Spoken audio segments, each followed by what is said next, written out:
সবাইকে স্বাগতম তোমাদের প্রিয় চ্যানেল সিক্রেট কুকিং ডায়েরিতে।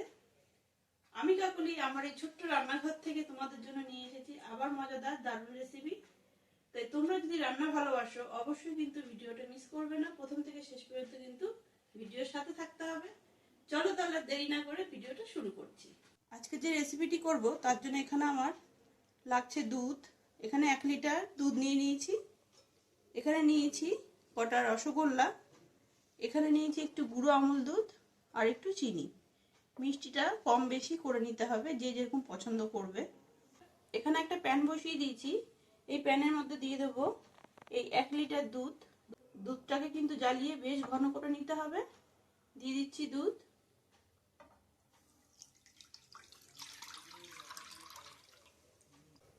দুধটা কিন্তু খুব ভালোভাবে জাল করে নিতে হবে আর একটু বেশি করেই ঘন করে নিতে হবে। দুধটা যতক্ষণে জাল হবে ততক্ষণে এদিকে কাজটা করে নিই। এখানে আমি এরকম একটা মোল্ড নিয়ে নিয়েছি, তোমরা চাইলে যে কোনো পাত্রেতেই করতে পারো। আর এখানে রসগোল্লাগুলো থেকে রসটা একদম চিপড়ে যতটা সম্ভব ফেলে দেবো।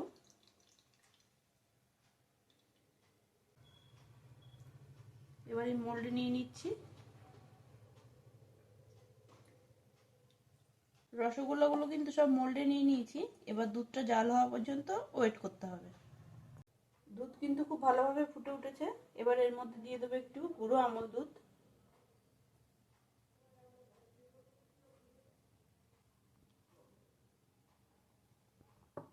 গুঁড়ো আমল দুধ আর লিকুইড দুধ কিন্তু একদম গুলে গিয়ে অনেকটাই ঘন হয়ে এসছে, দেখো।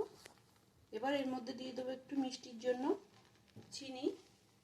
আগেই বলেছি মিষ্টিটা কিন্তু যে যার পছন্দ মতো দিয়ে নিতে হবে। আমি এখানে পরিমাণ মতো চিনি দিচ্ছি। খুব ভালো করে গলিয়ে নেব চিনিটা। সিক্রেট কুকিং ডায়েরিতে কোনো সিক্রেট টিপস হবে না, সেটা তো হতেই পারে না। আচ্ছা, বলে রাখি, এখানে যদি দুধ ঘন করতে অনেকটা টাইম লেগে যায়, সেক্ষেত্রে দুধটা যখন ঠান্ডা থাকবে তার মধ্যে কিন্তু 1 চামচ কর্নফ্লাওয়ার ফেলে দিয়ে অনায়াসে কিন্তু দুধটা এভাবে ঘন করে নেওয়া যায়। আমি তো পুরোটাই জাল করে নিয়েছি, কিন্তু তোমরা চাইলে এভাবেও দুধটা ঘন করে নিতে পারো।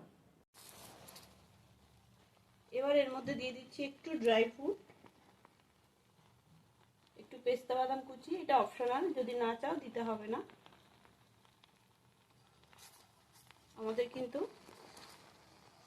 দুধ মালাইটা একদম রেডি। এবার গ্যাসের ফ্লেমটা অফ করে দিচ্ছি, কারণ এটা ঠান্ডা হলে আরেকটু বসে যাবে। এর বেশি আর ঘন করার দরকার নেই। দুধ ঘন হয়ে অনেকটাই ঠান্ডা হয়ে গেছে।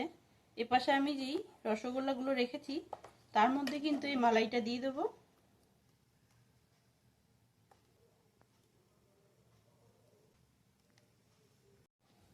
এর উপর থেকে দিয়ে দিচ্ছি আরেকটু ড্রাই ফ্রুট। এটা দেখতে ভালো লাগবে তাই জন্যই দেওয়া। আচ্ছা, এপাশের কাজটা তো কমপ্লিট হয়ে গেছে। যেহেতু বেক করব তাই কিন্তু একটা প্যান আমি গরম করতে বসিয়েছি আর একটা স্ট্যান্ডও বসিয়ে দিয়েছি। এটা গরমও হয়ে গেছে। এবার কিন্তু আমি মোল্ড এই প্যানের মধ্যে দিয়ে দিচ্ছি, দিয়ে কিন্তু ঢাকা দিয়ে দিচ্ছি। 15 থেকে 20 মিনিটের জন্য ঢেকে দিলাম। 20 মিনিট পরে কিন্তু ঢাকনাটা খুলছি। রসগোল্লাটা কিন্তু বেক হয়ে গেছে, হালকা কালারও চলে এসেছে। আর কিন্তু বেশিক্ষণ রাখবো না, এবার নামিয়ে নেব। আর আস্তে আস্তে কিন্তু আরেকটু কালার চলে আসবে।